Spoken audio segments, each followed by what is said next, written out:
સૃષ્ટિના સર્જનહારા તમે જરૂર ઉતરો ભવ પારા.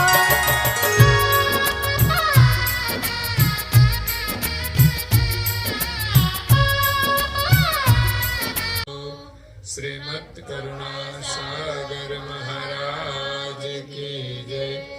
કૈવલ ધામ કી જય. શ્રી અવિચલદાસજી મહારાજ કી જય.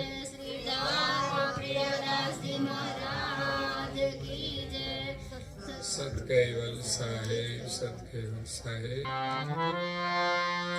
રામાનંદ નિમાનંદ વિષ્ણુ શ્યામ માધવાચાર્ય સખે પ્રગટ કાલી માહી વંદયાની ભક્તિ જસ સકલ વિખે. પ્રાય ભક્તજનો, જ્ઞાન સંપ્રદાયના અધ્યસ્થાપક અનંત બ્રહ્માંડાધીશ વિશ્વ નિયંતા સકર્તા સર્જનહાર સતકૈવલના પરમ વિશેષાંશ અનંત અંશોના તારણહાર પરમ મોક્ષના દાતા કૈવલ ધર્મ ધુરંધર મહાન સમર્થ પરમ શ્રેષ્ઠ પરમ વિભૂતિવાન પરમ દયાળુ પરમ કૃપા નિધિ સર્વજ્ઞ દિવ્ય પરમ ગુરુ શ્રીમદ કરુણાસાગર મહારાજ વિશ્વભરના મનુષ્ય તનુધારી ચૈતન અંશોને સંબોધીને યથાર્થ જ્ઞાનનો ઉપદેશ આપતા સ્વરચિત જ્ઞાન ભક્તિ વૈરાગ નિરૂપણ ગ્રંથને વિશે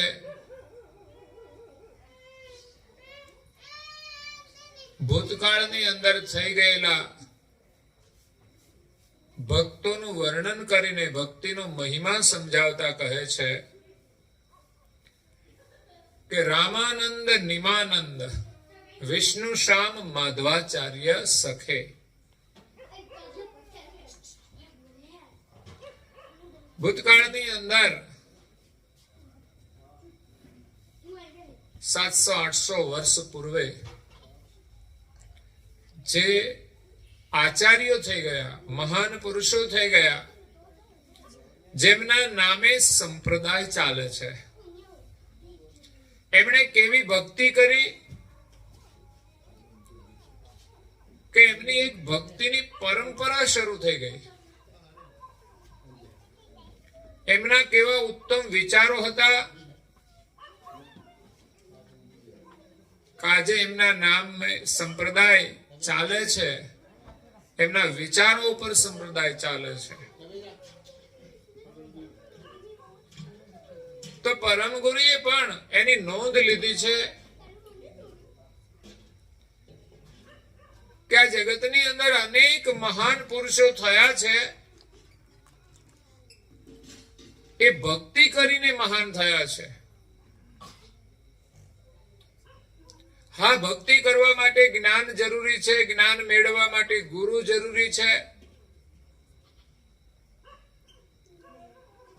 અને એ તો આપણા સામાજિક જીવનમાં પણ આપણે જોઈએ છીએ કે વિદ્યા અધ્યયન કરવા માટે આપણે શાળામાં જઈએ છીએ. પેલા લોકો ગુરુકુળોમાં જતા હતા. હા, ગુરુકુળોમાં અને શાળાઓમાં થોડો ફરક છે. શાળાઓમાં માત્ર અક્ષર જ્ઞાન આપવામાં આવે છે,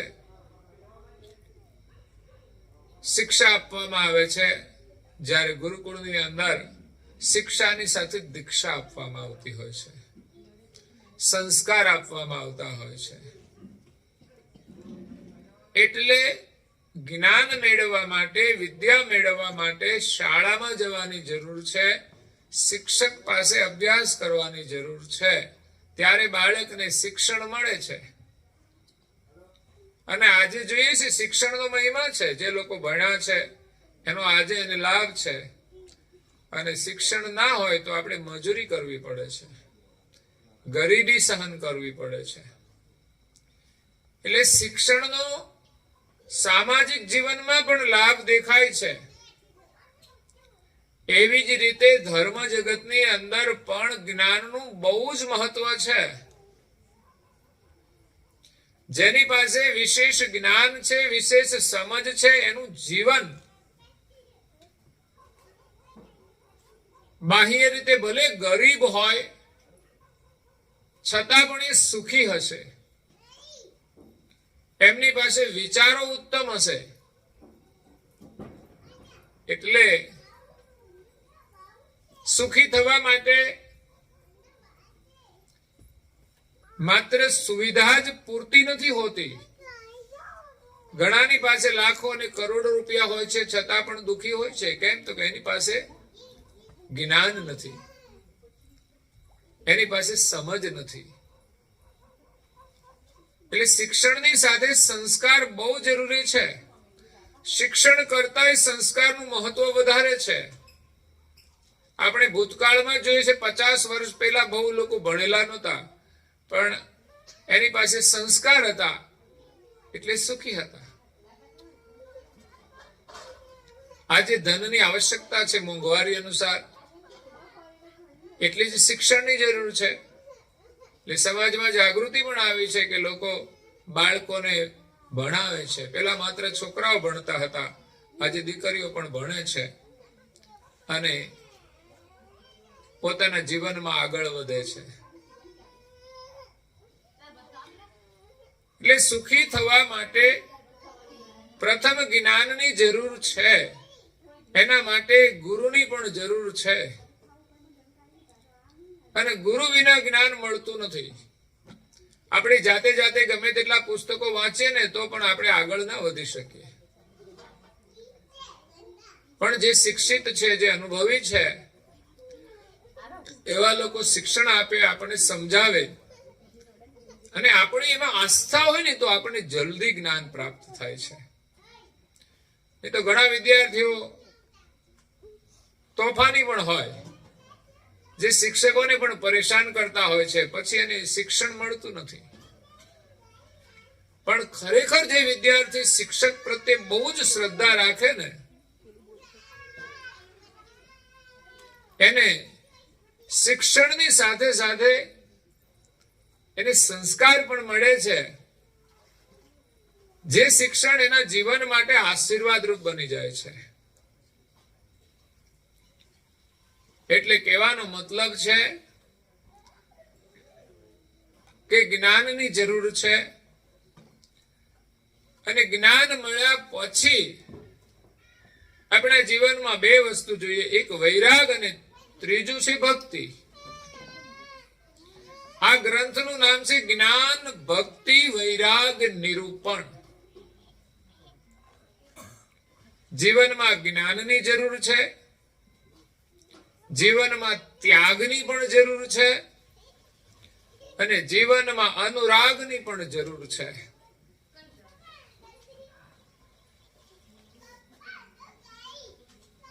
તો જ્ઞાનથી આપણામાં વિવેક આવે છે કે આ જગતની અંદર સારું શું છે અને નરસું શું છે, સાચું શું છે અને ખોટું શું છે,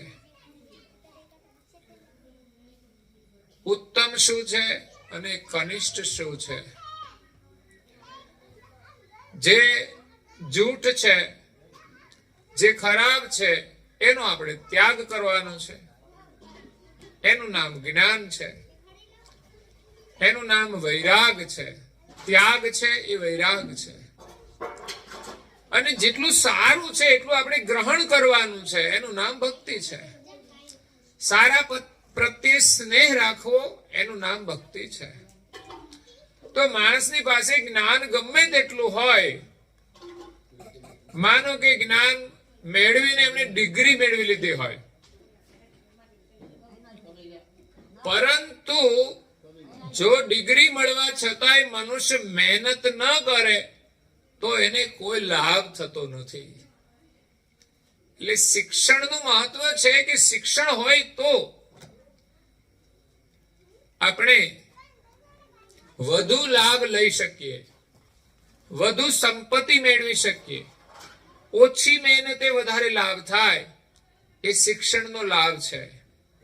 પણ શિક્ષણ મળ્યા પછી માણસ પુરુષાર્થ ન કરે તો શિક્ષણ હોવા છતાંય માણસ દુઃખી રહેતો હોય છે. એમ ધર્મ જગતમાં પણ જ્ઞાન જરૂરી છે, પરંતુ જ્ઞાન મળ્યા પછી આપણે બે કાર્ય કરવાના છે. એક છે ત્યાગ અને બીજો છે અનુરાગ. એક છે વૈરાગ અને બીજો છે ભક્તિ. સંસારમાં જેટલું પણ ખોટું છે એનો આપણે ત્યાગ કરવાનો છે અને એના પ્રત્યે વૈરાગ ધારણ કરવાનો છે કે ક્યારેય પણ આપણા મનની અંદર એની ચાહના ન રહે. પણ એ ક્યારે સંભવ બને કે જ્યારે આપણું મન જે સત્ય છે, જે સારું કાર્ય છે એની અંદર પરોવાઈ જાય ને તો જ આપણે જૂઠાથી બચી શકીએ છીએ. આપણું મન સારી પ્રવૃત્તિમાં જોડાઈ જાય ને તો ખોટે રસ્તે જવાનો બહુ અવકાશ રહેતો નથી. પરંતુ માણસ જો નવરો બેઠો હોય ને તો ખબર નહીં મન ક્યાં ભટકી જાય. એટલે ખોટાનો ત્યાગ કરવાનો છે, પણ સાચા પ્રત્યે જ્યાં સુધી પ્રીતિ નહીં થાય ત્યાં સુધી આપણે ખોટાથી બચી શકવાના નથી. ખોટું ઘણું હોય છે એ છોડી શકતા નથી, જાણવા છતાંય નથી છૂટતું. પણ એક જ ઉપાય છે, સારી પ્રવૃત્તિમાં મન લગાવી દો અને મન લગાવીને સારી પ્રવૃત્તિ કરો ને એની અંદર તમે રસમય થઈ જશો તો જેટલું પણ અનિત્ય છે, જેટલું પણ જૂઠું છે બધું છૂટી જશે. તો અહીંયા કરુણાસાગર મહારાજને ભક્તિનો મહિમા સમજાયો છે કે આગળ ઘણા મહાન પુરુષો થઈ ગયા જેના નામનું સ્મરણ કરે છે. ધ્રુવ નામ સાંભળ્યું છે ને, ઘણા બાળકોના નામ પણ હોય છે. બાળપણમાં એની ભક્તિ કરી. બીજું પ્રહલાદ, એમણે પણ બાળપણમાં ભક્તિ કરી. પછી અમરીશ એક રાજા હતા, એમણે પણ ભક્તિ કરી. આજે ઘણા લોકો એમ કહે છે અમારી પાસે ટાઈમ નથી. તમે ક્યાં કોઈ મહારાજા છો, એટલી બધી જવાબદારી છે. તમે ગામના સરપંચ નથી કે કોઈ સમાજ સેવાનું કાર્ય નથી કરતા, તો પણ તમારી પાસે સમય ના હોય તો પછી તમે જે કઈ સમય ઉપયોગ કરો છો એ તમારો વ્યર્થ થઈ જશે એક દિવસ. એટલે ભક્તિ કરવા માટે, સારું કામ કરવા માટે આપણે સમય કાઢવો જોઈએ. એક રાજા મહારાજા પર કેટલી જવાબદારી હોય છતાં પણ એક ભગવાનના ભરોસે એ રાજાઓ પણ ભક્તિ કરે છે.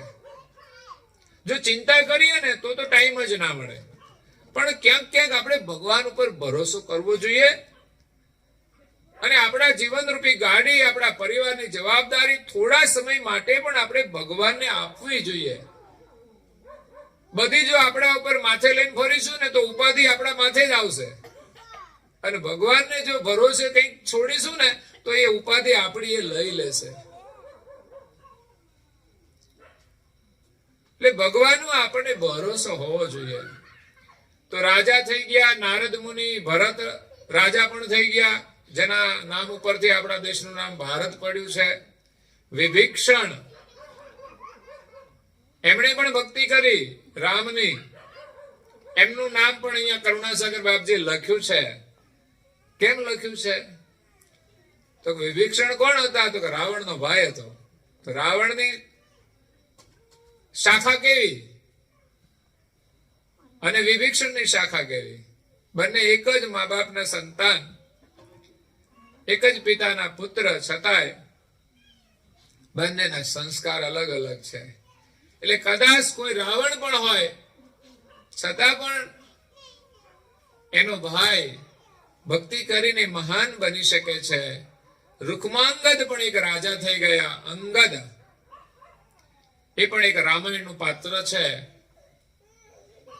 અને એક વિશેષ નામ પરમ ગુરુ લખ્યું છે, અનિન ભક્તિ હનુમંત ભજે. હનુમાનજી મહારાજે અનન્ય ભક્તિ કરી છે શ્રી રામજીની. તો ભક્તિનું મહત્વ છે. આ જગતની અંદર જે કોઈ મહાન થયા છે એ ભક્તિથી થયા છે. વાલ્મીકી, જેમણે રામાયણની રચના રામના જન્મ પહેલા કરી દીધી એમ કહેવાય છે. અને જ્યારે રામે સીતાનો ત્યાગ કર્યો ત્યારે સીતાને આશ્રય પણ એ વાલ્મીકી ઋષિ આપ્યો છે. તેવા વાલ્મીકી મુનિ, એનું પૂર્વ જીવન તો લૂંટફાટ કરવાનું હતું. એટલે માણસ ગમે તેટલો પણ ગુનેગાર હોય છતાં પણ એમણે મનની અંદર ક્ષોભ નહીં રાખવો જોઈએ સારું કામ કરવા માટે, કે મેં આટલા બધા ખરાબ કામ કર્યા છે તો હું સારું કામ કેવી રીતે કરી શકું. ગમે તેટલા ખરાબ કામો કરવા છતાં પણ માણસના અંતરની અંદર ક્યારેક સદવિચાર જાગી જાય ને તો એ સારા માર્ગે નીકળી જાય છે. બહુ ખરાબ કામ કરીને પણ માણસ થાકી જાય છે, એમાંથી પણ એ પાછો વળી જાય છે, એમાં પણ એને અભાવ થઈ જાય છે. પણ કોઈ સત્સંગ મળે ને તો જ થાય છે, કોઈ સંતોનો સંગ મળે ને તો જ થાય છે, કોઈ સદવિચાર મળે ને તો જ થાય છે. વાલ્મીકી ઋષિ હતા, એને નારદ મુનિ મળ્યા. વાલ્મીકી લૂંટારા હતા ત્યારે એને નારદ મુનિ મળ્યા અને એને સદવિચાર આપ્યો અને એનું મન પરિવર્તિત થયું. રામ નામનો મંત્ર આપ્યો અને મંત્ર જાપની અંદર પોતે શ્રદ્ધા રાખી અને સ્મરણ કરવા લાગ્યા તો સમાધિ લાગી ગઈ છે. વર્ષો વીતી ગયા. આમ તો નામ તો રત્નાકર હતું, પણ રાફડો થઈ ગયો ને એટલે પછી વાલ્મીકી ઋષિ થયા. તો એવો ઇતિહાસ છે ભક્તિનો. મુનિ વ્યાસ, વ્યાસ મુનિ, જેમણે વેદાંતની રચના કરી, મહાભારતની રચના કરી, તેવા વ્યાસ મુનિ જેમણે 18 પુરાણ કર્યા, 17 પુરાણ ને 18મું મહાભાગવત, જેમની બુદ્ધિ બહુ જ ઉગ્ર હતી, વેદોનો સાર એમણે આ જગતને આપ્યો. પછી પરમ ગુરુએ ભક્તિની અંદર 3 મહાદેવોની અંદર શંભુ, ધરણીધર, શેષ, શિવજી પણ ભક્તિ કરે છે. અને ધરણીને ધારણ કરનાર શેષ મુનિ પણ ભક્તિ કરે છે. અને ભક્તિ દ્રઢ ચતુર હૃદય. વાલ્મીકી, વ્યાસ મુનિ, શંભુ અને શેષ મુનિ ચારેયના હૃદયની અંદર ભક્તિની અંદર દ્રઢતા હતી. ભક્તિ આખી દુનિયા કરે છે પણ દ્રઢતા હોવી મહત્વની છે. એક નિયમ લીધો એટલે દ્રઢતાથી પાળવાનો. ગમે તે પરિસ્થિતિ આવે તો પણ એ છોડે નહીં તો એ દ્રઢ નિયમ કહેવાય. કોઈ પણ સંજોગોમાં ના છોડે તો એની ભક્તિ દ્રઢ છે. એ ભક્તિમાં પાછા ના પડે. પછી નામ આપ્યું તુલસીદાસ, જેને રામાયણની રચના કરી. તમે વિચાર કરો કે તુલસીદાસજીનો જન્મ થયો અને એમની જે માતા ઉલસી હતી એનું મૃત્યુ થયું. આ બાજુ લોકોને એમ થયું કે આ બાળક છે ને અપશુકન છે, એટલે એના પિતાએ પણ એનો સમાજના કહેવાથી ત્યાગ કરી દીધો. સંસારમાં કેટલી બધી મુશ્કેલીઓ હોય છે. બાળક ન હોય તો મુશ્કેલી છે, જન્મે તો મુશ્કેલી છે, મૃત્યુ પામે તો પણ મુશ્કેલી છે. એટલે જીવનમાં કોઈ પણ વિપરીત પરિસ્થિતિ આવે તો પણ આપણે હિંમત નહીં હારવી જોઈએ. સમસ્યાઓ મહાપુરુષોના જીવનમાં પણ આવી છે અને મુશ્કેલીઓમાં જ મનુષ્યનું ઘડતર થાય છે. અને સામાન્ય સ્થિતિમાંથી પણ મનુષ્ય મહાન બની શકે છે, ઘણા આગળ વધી શકે છે. એટલે આજે અહીંયા જે પ્રસંગ છે, દીપકભાઈ બહુ જ નાની ઉંમરે આ પરિવારમાંથી વિદાય થયા છે. જો કે પરિવાર ભક્તિપરાયણ છે, ભક્તિના સંસ્કાર વાળા છે, પણ આયુષ્યનું નિર્માણ એક જન્મતી વખતે એ નિર્માણ થયેલું હોય છે, પણ આપણને ખબર નથી હોતી કે જેનો જેની સાથે જેટલો સંબંધ હોય, ઋણ હોય, એટલો સમય એની સાથે રહે છે, પછી એની યાત્રા એ આગળ વધે છે. પછી આગળ એમના જે કંઈ જીવનમાં સંબંધો હોય, કર્મ હોય, એ પ્રમાણે અન્યની સાથે એ આગળની યાત્રા કરે છે. એટલે આ જીવનમાં એ શરીર છોડીને ગયા છે, એનું ઘણું દુઃખ છે. કારણ કે પિતાના માટે કે માતાના માટે એની ઉપસ્થિતિમાં પુત્રનું મૃત્યુ એના માટે દુઃખદ કહેવાય.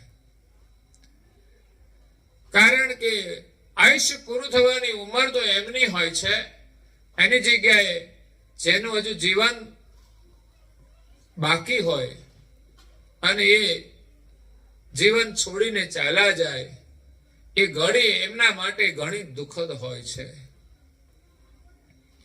બીજા નંબરે એમના જીવન સાથી, એમના ધર્મપત્ની, એની સાથેનું એમનું જોડાણ છે, એમની જીવનની યાત્રાની શરૂઆત છે, ત્યારે એમનો સાથ છોડી દે એના માટે પણ ઘણી દુઃખદ ઘડી છે. ઘણી પ્રકારના દુઃખ છે ને એ પોતાના વ્યક્તિગત હોય છે, એનો સામનો એમને સ્વયં કરવો પડતો હોય છે.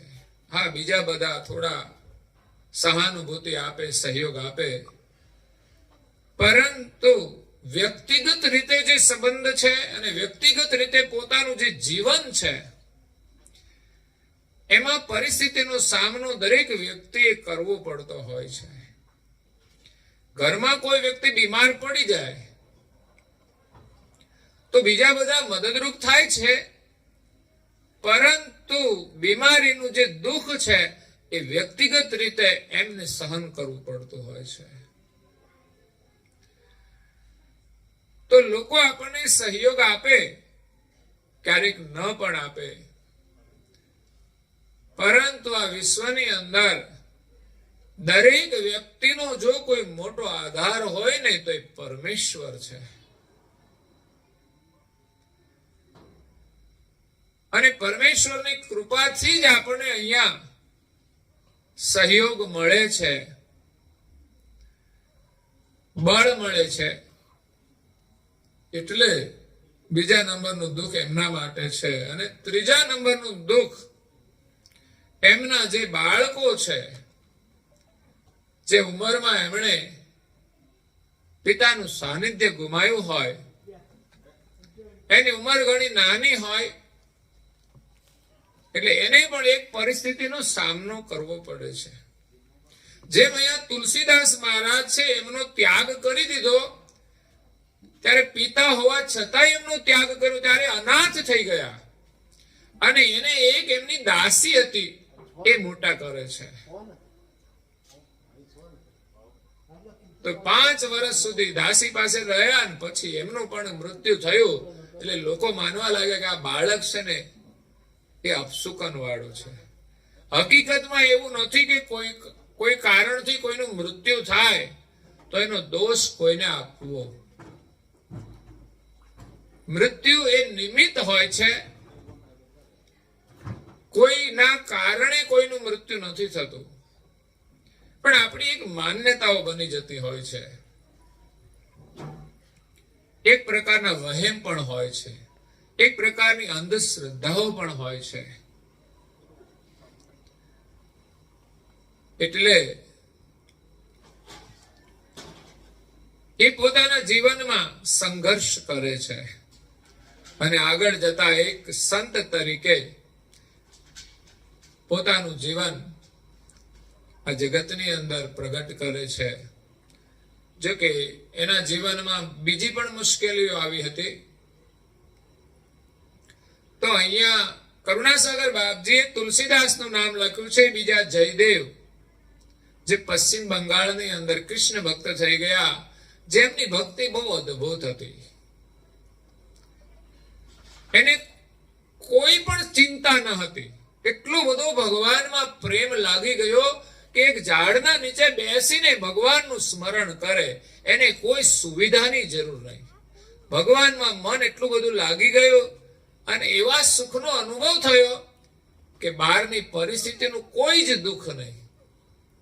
તો એની ભક્તિના આકર્ષણથી અનેક લોકો એમના ભજન સાંભળવા આવતા, સ્વયં ભજન બનાવતા. બાળપણમાં એના પણ માતા પિતા એનો સાથ છોડી દીધો હતો, મતલબ એ બંને મૃત્યુ પામ્યા હતા અને એ અવસ્થામાં એ બહાર નીકળ્યા સંઘર્ષ કરીને. પણ એની એક ભગવાનમાં જે આસ્થા હતી ને, એને અમર બનાવી દીધા. આજે કરુણાસાગર બાપજીએ પણ એનું નામ લખ્યું છે અને જયદેવનું ગીત ગોવિંદ એમણે રચના કરી છે. એ પરંપરાની અંદર બહુ અદ્ભુત છે એમ કહેવાય છે. એના ઇતિહાસની કથાઓ બધી કરી છે મેં, પણ અહીંયા તો પરમ ગુરુ ભક્તિનો મહિમા સમજાવવા માટે ભક્તોના નામનું સ્મરણ કરે છે. એટલે ખાલી અહીંયા આપણે એના નામનું સ્મરણ કરીએ છીએ કે જેને ભક્તિ પ્રત્યે અહમેવ હતો અને પરમેશ્વરને પોતાના શિર ઉપર એમણે ધારણ કર્યા હતા. પરમેશ્વરની અંદર એમને વિશ્વાસ હતો. આ જગતની અંદર એક સર્વોપરી શક્તિ છે પરમેશ્વરની, એમાં આપણે વિશ્વાસ કરીને એનું ભજન કરવાનું છે. આપણને માનવ દેહ મળ્યો છે ને, એ પણ ભગવત સ્મરણ કરવા માટે મળ્યો છે. ઠીક છે, સાંસારિક રીતે તો આપણે સુખી થઈને ચાલ્યા જઈએ, કોઈ લાખો કમાઈને જાય તો એટલું મહત્વ નથી, પરંતુ ગામડામાં રહીને કે ઝૂંપડામાં રહીને માણસ ભગવાનનું ભજન કરીને જાય ને તો એનું જીવન સફળ છે. ફરી અને માનવનું જીવન મળે છે. જ્યારે માણસ માત્ર ને માત્ર સંસાર સુખની અંદર ભોગ ભોગવીને જાય છે, એ પછી પ્રાણી પશુ પંખી બને છે. ભગવાનના ભજન સિવાય મનુષ્ય દેહ મળતો નથી. એટલે ભક્તિનું બહુ જ મહત્વ છે, જે આપણને સંસારના તમામ દુઃખોમાંથી મુક્તિ અપાવે છે અને સુખ પણ ભક્તિમાં જ છે. આપણે તો સંસારમાં માન્યું છે, પણ એ કાયમ રહેવા વાળું નથી. એ તો આ સંસારના સંબંધો ઉપરથી પણ આપણને સમજાય છે. આ તો ઠીક છે, કુદરતી મૃત્યુ થયું છે, બાકી લોકોના જીવનમાં વ્યક્તિ હોવા છતાંય બંને અલગ થઈને દુઃખી થાય છે, સાથે હોય તો પણ દુઃખી થાય છે. તો સમસ્યાઓ અનેક છે, એમાંથી છૂટવાનો ઉપાય માત્ર ને માત્ર ભક્તિ જ છે. જેના જીવનમાં ને જેના પરિવારમાં ભક્તિ હોય ને, પરિવાર સુખી હોય ને વ્યક્તિ પણ સુખી હોય. બાકી બધું સુખનું છે ને દેખાવ છે, વ્યવસ્થાના રૂપમાં જરૂરિયાત છે, એમાં સુખ નથી વધારે. પણ એમાં જયારે આસક્તિ રાખીને આપણે જીવીએ છીએ ને કે આ સુખ છે, ત્યારે સાચું સુખ મળતું નથી. એટલે તો મનુષ્ય એવા સુખની અંદર આસક્ત થઈ જાય છે ને, ત્યારે ભગવાનનું ભજન નથી કરી શકતો. અત્યારે તો મીડિયાનો જમાનો થયો છે, નાના બાળકોથી લઈને બધા જ એની અંદર થોડા રોકાઈ ગયા છે, જેના કારણે બાળકનું ભણવાનું પણ બગડી શકે. જે લોકો વ્યવસાય કરતા હોય એની અંદર પણ વિક્ષેપ આવે, ઘણાના પારિવારિક જીવનમાં પણ વિક્ષેપ ઉભા કરે છે, અનેક સમસ્યાઓ છે. એટલે આપણે જીવનમાં ભક્તિ કરવી જોઈએ. કરુણાસાગર બાપજી અહીંયા 4 નામો લખ્યા છે જે મોટા આચાર્યો થઈ ગયા. રામાનંદ જે વૈષ્ણવ ધર્માચાર્ય છે, શ્રી સંપ્રદાયના પ્રવર્તક છે, વિષ્ણુ શ્યામ જે વૈષ્ણવ આચાર્ય છે, એમની પણ એક પરંપરા ચાલે છે. બધાએ ભક્તિ કરી છે. ભગવાન એક હોવા છતાંય ભિન્ન ભિન્ન સંપ્રદાય કેમ થયા છે, એની જો આપણે સમજ મેળવી હોય ને તો પરમ ગુરુના જ્ઞાન દ્વારા જ મળે છે કે માલિક એક હોવા છતાંય જુદા જુદા સંપ્રદાય શા માટે? કારણ કે બધાના સૂક્ષ્મ મત જુદા છે. થોડા થોડા ઘરમાં હોઈ શકે, ઘરમાં બધા એક જ સભ્યો, એક જ પરિવારના કહેવાય, એક જ માતા પિતાના સંતાન હોય, પણ મત જુદા હોઈ શકે છે. એમાં ધર્મ અને પરંપરાઓ જે છે, સંપ્રદાય, એની અંદર દરેકના મત જુદા જુદા છે. જેમ વૈષ્ણવ સંપ્રદાય નિંબાકાચાર્ય થઈ ગયા, એનો દ્વૈતાદ્વૈત મત છે.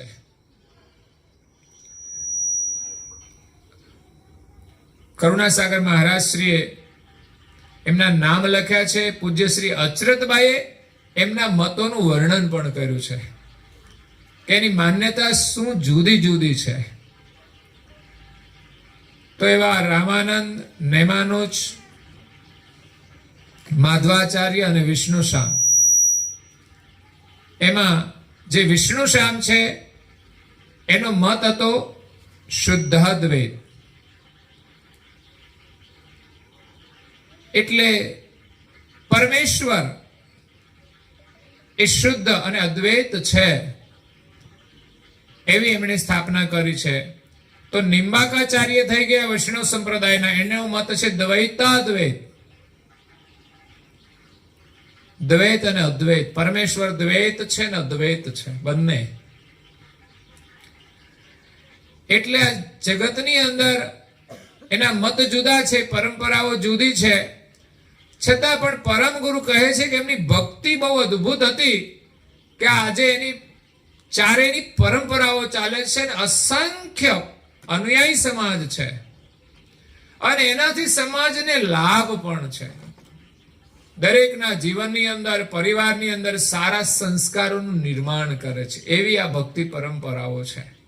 હા, માલિકને કોઈ નથી જાણતા, એના જુદા જુદા મત છે માલિક પ્રત્યે. એક માલિકનો એક જ મત હોય, પણ થોડી સમજના અભાવે કે અનુભવના અભાવે એના જુદા જુદા મત હોઈ શકે છે. એક જ વસ્તુ છે કે હાથી છે, એને જોનારા અલગ અલગ લોકો છે. અગર તો એક અંધ વ્યક્તિ છે, બધા એમ કહ્યું હાથી આવ્યો છે, હાથી આવ્યો છે, એટલે અંધ વ્યક્તિને પણ એમ થઈ ગયું કે ચાલો હું પણ જાઉં, પણ એને દેખાવાનું તો છે નહીં. એના માટે તો એને એ સ્પર્શ કરે તો ખબર પડે કે હાથી કેવો છે. તો એના હાથમાં છે ને પૂંછડું આવી જાય ને તો એમ કે હાથી તો દોરડા જેવો છે. સર્વાંગી હાથીનું નિરીક્ષણ નથી કર્યું, પણ એક ભાગનું એમણે વર્ણન કર્યું. પગ હાથમાં આવી જાય કે થાંભલા જેવો છે, કાન હાથમાં આવી જાય તો કે સુપડા જેવો છે, અને સૂંઢ હાથમાં આવી જાય તો કોના જેવો કહેવાય? સાંભેલા જેવો છે.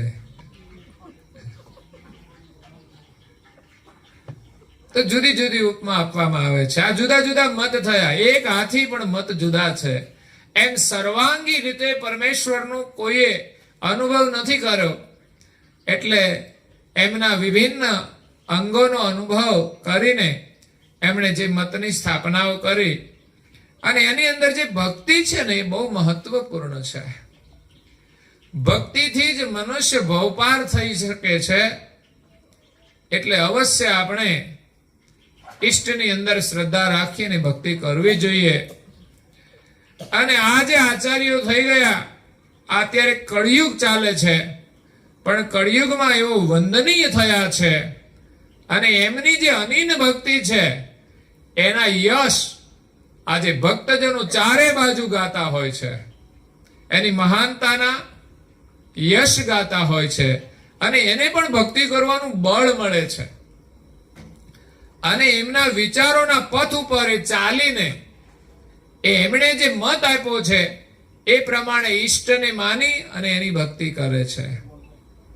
તો અહીંયા કરુણાસાગર બાપજીએ ચારે મહાપુરુષોના નામ લખ્યા છે.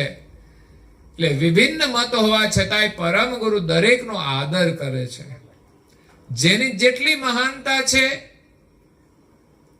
એટલી મહાનતા એને આપે છે, પણ વાસ્તવિક જે છે એ બધાને સમજાવે છે. તો આગળ પરમ ગુરુ કહે છે, એહી સબ સંત શિરોમણી સરલ રતા રસ રેત તન મન ધન હરિ શરણ પે ભક્તિ અનિન પરતેત. આ ચોપાઈની અંદર કહ્યું કે એહી સબ સંત શિરોમણી. આ બધા આ જગતની અંદર શિરોમણી સંતો હતા. અગર તો સંત સમાજની અંદર પણ મુખ્ય સંતો હતા. એ સિવાય પણ ઘણા બધા સંતો થઈ ગયા છે, પરંતુ અહીંયા પરમ ગુરુએ થોડા નામોનું સ્મરણ કર્યું છે. કોઈ બાળક જે ભક્તિ કરી એમનું વર્ણન કર્યું, કોઈ રાજાએ, કોઈ સંતે, કોઈ આચાર્યોએ, એટલે વિભિન્ન પ્રકારના સંતોનું અહીંયા વર્ણન કર્યું. એટલે મેં આગળ એનું પુનરાવર્તન કરી દીધું કે આ બધા મહાન પુરુષો થઈ ગયા. ધ્રુવ, અમરીશ, પ્રહલાદ, ભરત, નારદ, વિભીષણ, જે રૂકમાંગદ, અંગદ, અનિન ભક્તિ હનુમંત ભજે. તો એ બધા મનુષ્ય સમાજની અંદર, સંત સમાજની અંદર શિરોમણી સંતો થઈ ગયા. સરળ રતા રસ રીત. એમની ભક્તિ કરવાની જે રીત એ બહુ સરળ હતી. એમનો જે પ્રેમ હતો ભક્તિનો એ બહુ સરળ હતો. અને જેની ભક્તિ ને જેનો પ્રેમ ને જેનો સ્વભાવ સરળ હોય ને એને બધા સ્વીકારે. પરિવારમાં પણ તમે જુઓ, એક સરળ વ્યક્તિ હોય ને ઘરમાં બધાને ગમે છે. એમ જેની ભક્તિ પણ સરળ હોય ને એને જલ્દી દુનિયા સ્વીકારે છે. એટલે જે કોઈ મહાન સંતો થયા એનું જીવન બહુ અદ્ભુત હતું. એમના જીવનમાં બહુ સરળતા હતી. જે પરિસ્થિતિ આવી એ પ્રમાણે રહી ગયા. એમણે કોઈ આગ્રહ નથી કર્યો. એટલે એવી ભક્તિ એમની બહુ સરળ હતી. અને લખ્યું છે કે તન મન ધન હરિ શરણ પે.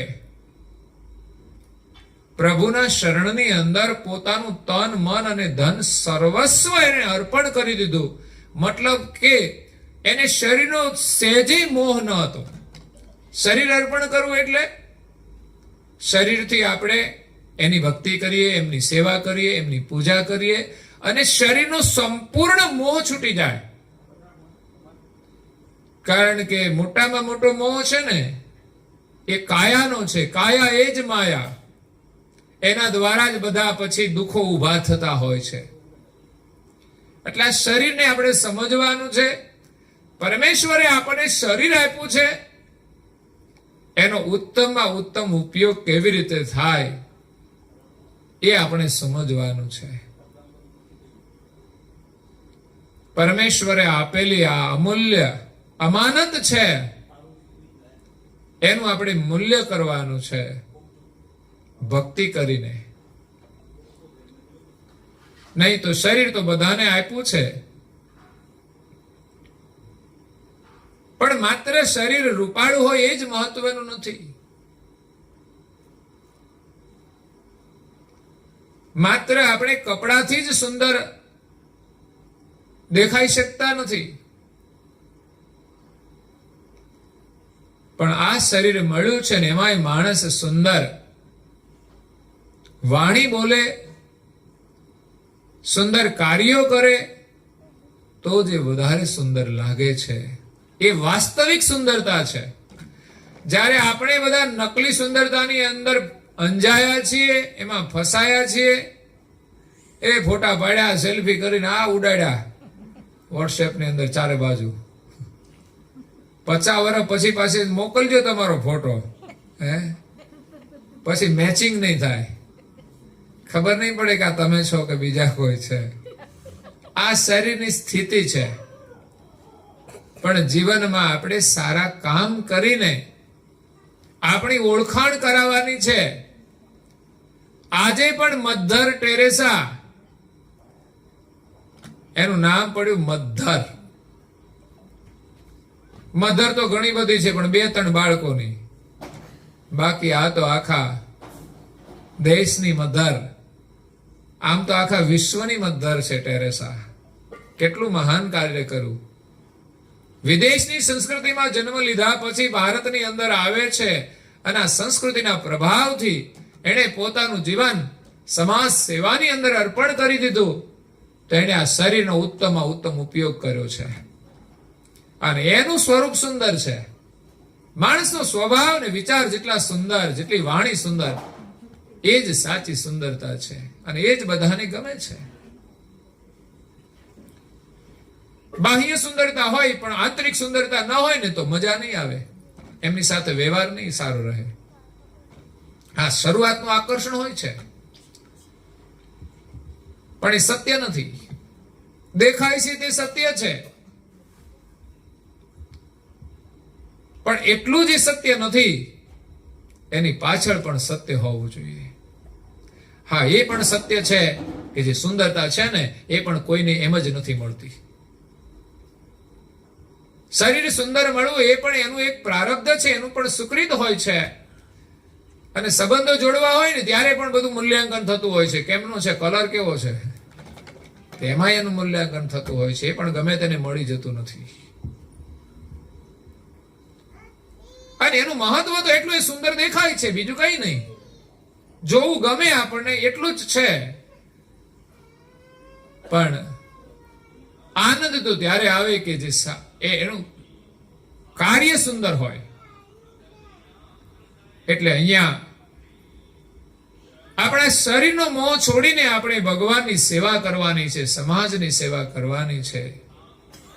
નહીં તો શરીરનું આકર્ષણ છે ને માતા પિતાની સેવાથી પણ વંચિત રાખી દે છે. અને ખાસ તો સમર્પણ કરવા જેવું આપણું મન છે. આ મન છે ને વિચિત્ર છે બહુ. વાંદરામાં મનમાં કોઈ ફેર નહીં. એટલે લોકો કહે છે કે માણસ છે ને પેલા વાંદરા હતા, આજે વાંદરા છે. માણસનું મન છે ને એ વાંદરા જેવું છે. તમે જુઓ તો કૂદા કૂદ જ કરતું હોય, ક્યાંય સ્થિર થઈને માણસને બેસવા નથી દેતું. નહીં તો ભગવાનનું ભજન કરવાનું હોય ને શાંતિથી બેસવાનું, પ્રાર્થના કરવાની, કેવું સરસ કાર્ય કહેવાય. પણ એ લોકો નથી કરી શકતા અને ચારે બાજુ દોડાદોડ કરે છે, ભટકે છે. એવું મન જેનું સ્થિર થઈ જાય ને એની શાંતિ મળે છે. અને ભગવાનના શરણ સિવાય ક્યાંય સ્થિર થવાનું નથી. બાકી તો ભટકવાનું છે.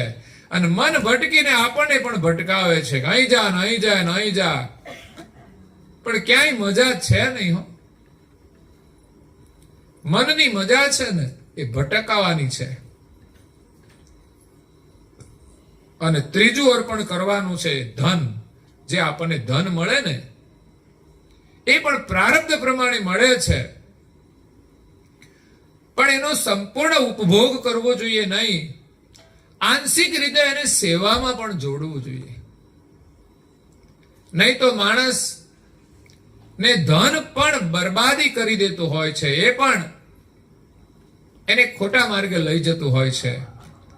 એટલે 3 વસ્તુ છે આપણે ભગવાનને અર્પણ કરવાની છે: તન, મન અને ધન. તનથી સેવા, મનથી સ્મરણ અને ધનથી ત્યાગ. ધન માણસ ન આપી શકે તો સમજવાનું કે એને મોહ વધારે છે. અને ધનનો ઉપયોગ એ મોહમાં કરશે ને તો વધારે દુઃખી થશે.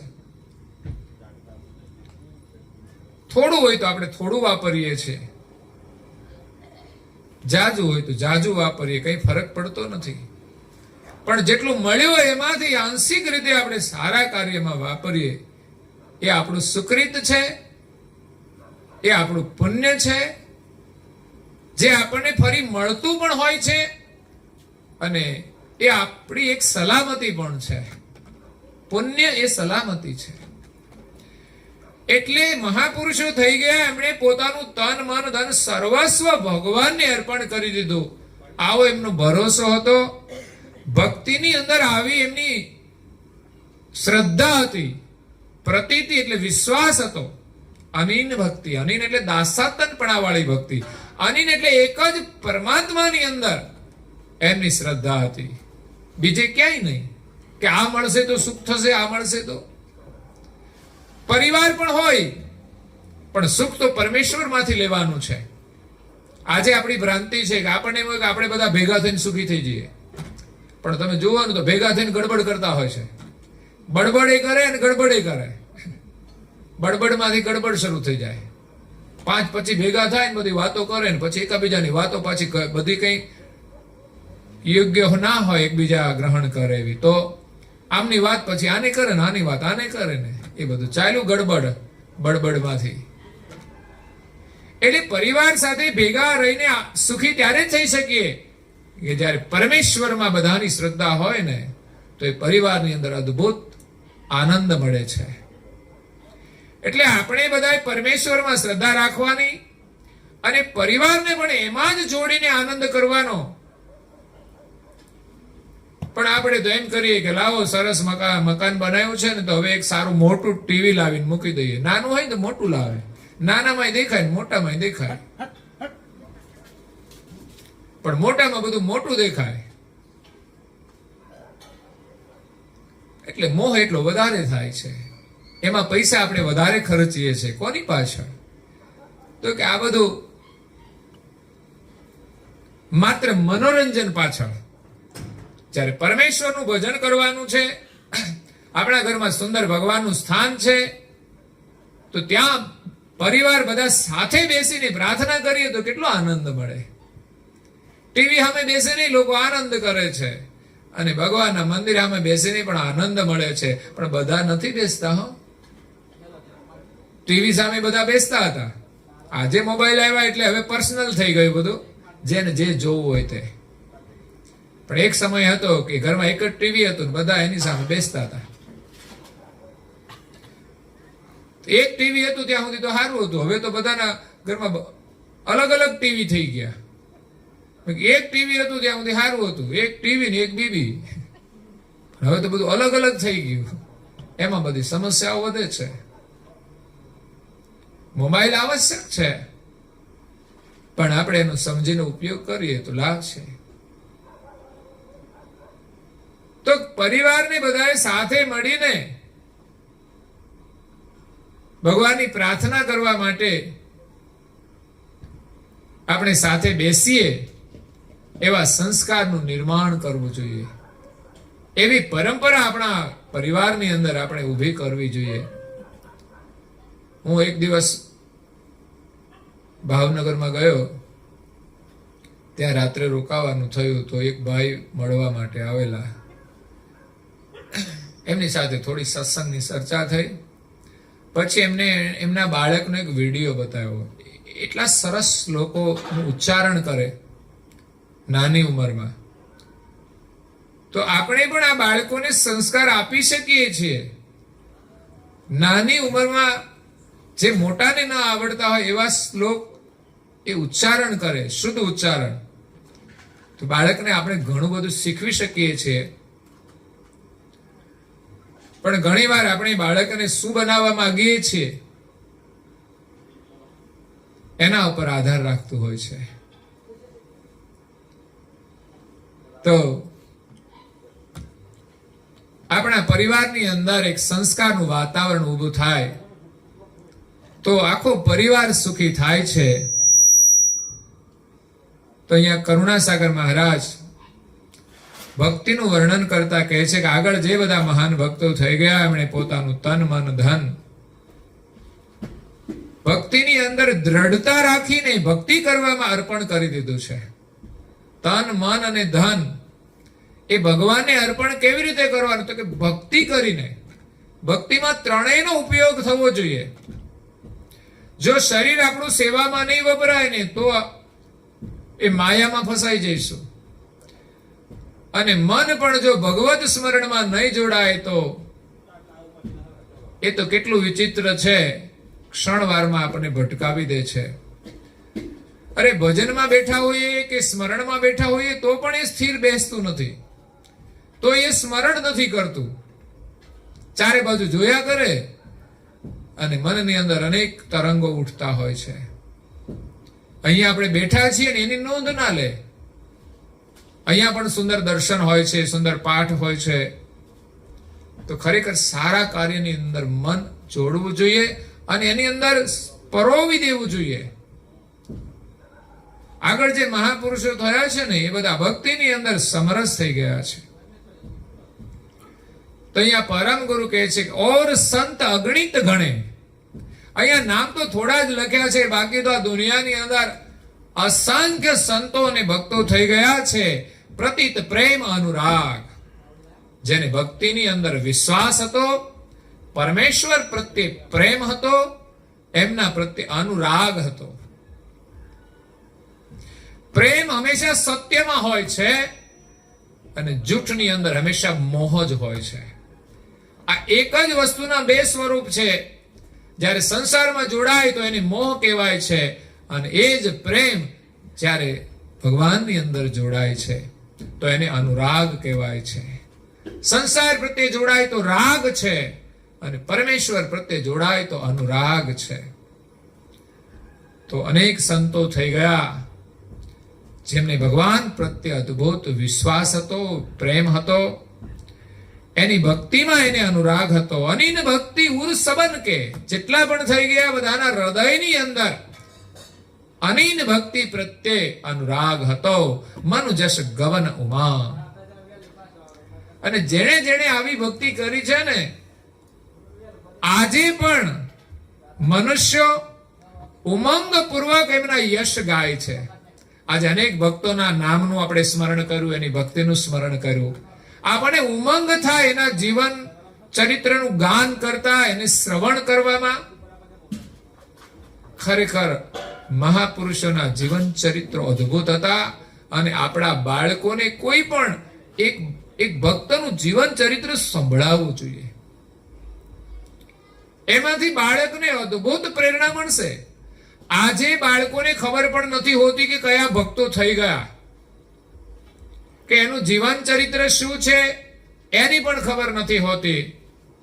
અને તમે પૂછો ને કોઈ ફિલ્મી હીરો તો ખબર હશે એને. લ્યો, એ વાળ કપાવા જાય ને તો એ એવા જ કપાઈને આવે.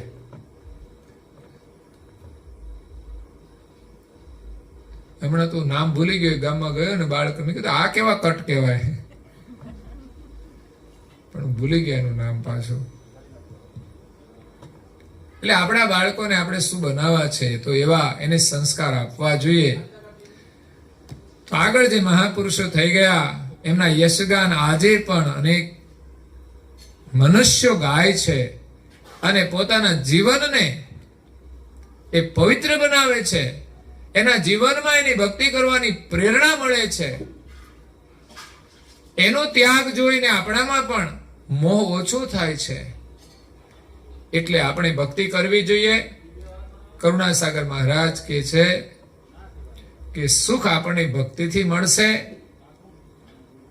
આનંદ પણ ભક્તિથી મળશે અને સુરક્ષા પણ ભક્તિથી જ મળશે.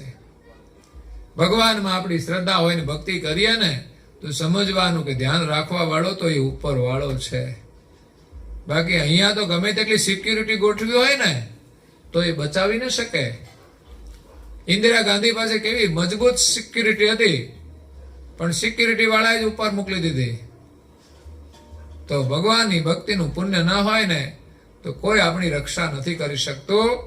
બાકી જેના જીવનમાં ભક્તિની શક્તિ હોય છે, ભગવાનમાં જેને શ્રદ્ધા હોય છે ને, એનો કોઈ વાળ પણ વાંકો કરી શકતું નથી.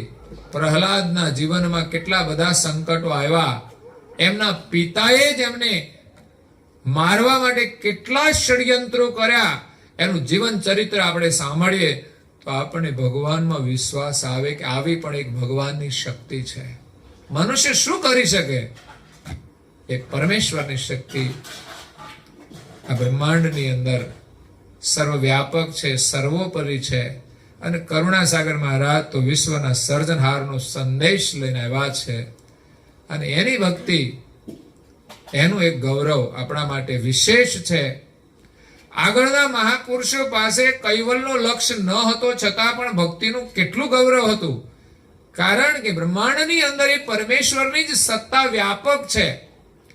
એ વ્યાપક સત્તાને જ પરમેશ્વર રૂપ માની અને ભિન્ન ભિન્ન મત દ્વારા એમણે જે ભક્તિ કરી, એમણે જે ત્યાગ કર્યો, એમણે જે વૈરાગ ધારણ કર્યો, તો એનાથી એને મહાનતા પ્રાપ્ત થઈ. અને પાછળ પણ એના યશગાન લોકો ગાય છે. તો આપણે તો પરમ ગુરુનું શરણ મળ્યું છે, એનો મહિમા તો અપરંપાર છે. કરુણાસાગર બાપજી એમ કહે છે કે અહો હરિજન ધન ભાગ તુમારા, સો હમેરે તુમ પાયે હું દેદારા, અબ તુમ હમસે કરો પતિયારું, બિनु પ્રયતન નિજ ધામ પહોંચારું. તમારું અહોભાગ્ય છે કે તમને મારું શરણ મળ્યું છે. હું તો આજે એમ કહીશ કે કદાચ કોઈ માનતા હોય કે ન માનતા હોય, પણ આજે પરિવારના નાતે બધા અહીંયા આવ્યા અને કાલે આવશે અને પરમ ગુરુના એને દર્શન તો થશે, તો એ પણ ભાગશાળી છે. એના બે વચનો સાંભળશે તો પણ એ ભાગશાળી છે કે પરમ ગુરુથી નિકટમાં આવ્યા છે, એમના દર્શનનો એને લાભ મળ્યો છે. અને આજે સદગત આત્માની પાછળ એમના વચનામૃત આપણે શ્રવણ કર્યા છે, ત્યારે સદગત આત્માને ચોક્કસ શાંતિ મળશે. એ એમનું ઋણ પૂરું કરીને આગળની યાત્રાએ ગયા છે. આપણે ત્યાં કોઈ બાળક જન્મે છે તો આપણને આનંદ થાય છે, પણ એ કોઈ આગળની યાત્રા છોડીને આવે છે ત્યારે આપણે ત્યાં આવે છે તો અહીંયા આપણને દુઃખ છે. તો આગળની યાત્રામાં જાય છે ત્યાં વળી ત્યાં કોઈ ખુશી હોય છે. બાકી તો પરિવારની અંદર પરમ ગુરુની ખૂબ કૃપા છે. એક સાધારણ પરિસ્થિતિમાંથી પરિવારે મહેનત કરીને ખૂબ પ્રગતિ કરી છે. માતા પિતા પણ ખુશ હતા કે બધાને બધું સારું છે, પણ આ એક મોટી સમસ્યા, વિઘ્ન, જે આખા પરિવારને ખરેખર દુઃખની પરિસ્થિતિમાં જોડી દે છે. પણ પરમ ગુરુનું શરણ એવું છે કે જ્યાં દુઃખની અંદર ઘટાડો કરીને એના શરણમાંથી આપણને વિશેષ સુખ મળશે. અને હિંમત રાખીને આપણી પરિસ્થિતિનો સામનો કરવો પડતો હોય છે. એ રીતે કરીશું તો કાયમને માટે પરિસ્થિતિ રહેશે નહીં, પણ હિંમત અવશ્ય રાખવી પડશે અને આપણે મહેનત કરવી પડશે. જે લોકો હિંમત રાખે છે, મહેનત કરે છે અને શ્રદ્ધા હોય છે તો ચોક્કસ એને સફળતા પ્રાપ્ત થાય જ છે. તો આજે સદગત આત્માની પાછળ આપણને સત્સંગનો લાભ મળ્યો, પરમ ગુરુના આશીર્વાદ મળ્યા. પરમ ગુરુને પ્રાર્થના કરીએ કે સદગત આત્મા આમ તો એમના સાનિધ્યમાં જ હતા અને છે, કારણ કે સારસાપુરીમાં પણ એમણે ઘણો સમય રહીને પરમ ગુરુના સાનિધ્યમાં રહ્યા શાળામાં. ત્યાર પછી એમની કૃપાથી જ એમને સરકારી જોબ મળી. તો ભલે સારસા છોડ્યો એનો મતલબ એ નથી, પણ એ જીવનમાં આગળ વધ્યા છે તો એ પણ પરમ ગુરુની કૃપા છે. તો જ્યાં હોય છે ત્યાં શ્રદ્ધા રાખીને એની ભક્તિ કરે છે તો એનું જીવન તો સફળ જ છે. માણસ કેટલું જીવે એ મહત્વનું નથી, પણ કેવું જીવે છે મહત્વનું છે. અને ભગવાનની ભક્તિ કરીએ એટલે જીવનમાં દુઃખ ન આવે એવું નથી.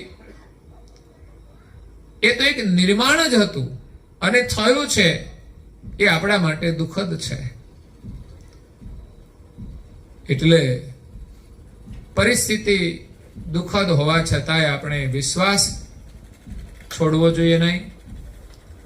એમની કૃપા છે ને અપરંપાર છે. એની કૃપા વિના તો મનુષ્ય સુખી થઈ શકતો નથી. જો જીવનમાં એની કૃપા ન હોય ને તો મનુષ્ય હોય, વ્યક્તિ હોય તો પણ માણસ સુખી ન થઈ શકે. પણ સુખ જે છે ને એની કૃપાથી છે. આજે પરિવારની અંદર જે કંઈ પરિસ્થિતિ છે એમાં પરમ ગુરુ સૌને સહાનુભૂતિ આપે એવી પરમ ગુરુના શરણમાં પ્રાર્થના સાથે અહીંયા મારી કથાને વિરામ આપું છું. અસ્તુ સત્કેવલ સાહેબ. ઘરના વ્યક્તિએ જય વિધિ બોલવાની છે, બોલાવજો તમે. પછી પુસ્તિકા લઈને બોલાવો. પછી આ બધો અભ્યાસ કરી લેવાનો. હો, પુસ્તિકાની જરૂર ના પડે ને એવો. માઇક આપો. જય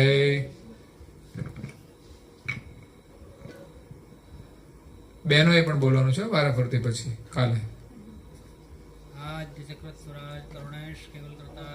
જય કૃષ્ણ જય મહારાજ કી જય શ્રીમદ કરુણાસાગર મહારાજ કી જય પૂજ્ય શ્રી નારાયણદાસજી મહારાજ કી જય સબ કુબરાચાર્ય મહારાજ કી જય સબ સંતન કી જય સબ દેવન કી જય જ્ઞાન સંપ્રદાય કી જય દેવગતિ સારસબ્ર કી જય શ્રી કેવલ ધામ કી જય.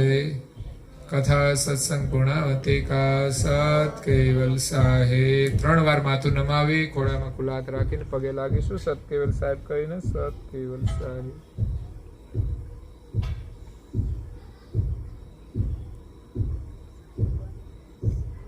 કયો અંશો સત કેવલ સાહેબ. બાજુ બાજુ પણ સૌને કહેજો સત કેવલ સાહેબ, સત કેવલ સાહેબ.